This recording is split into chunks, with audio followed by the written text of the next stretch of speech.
Et atom består af 3 partikler: protoner, neutroner og elektroner. Protoner er positivt ladet, og man finder dem i kernen. Neutronerne er neutrale, og de findes også i kernen.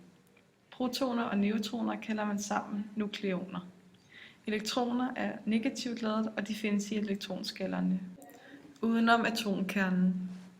Okay, her ser vi, at protonen er positivt ladet,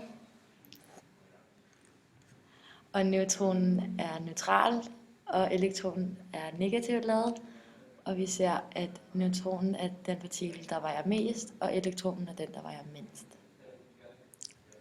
Da protoner frastøder hinanden, er neutronerne nødvendige i kernen for at holde atomet elektrisk neutralt.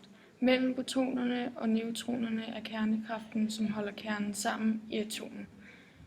Tiltrækningskræfterne er mellem elektronerne og protonerne, som gør, at elektronerne bliver holdt fast i skallerne.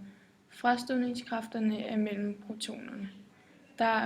Det er antallet af protoner i kernen, der bestemmer atomets nummer.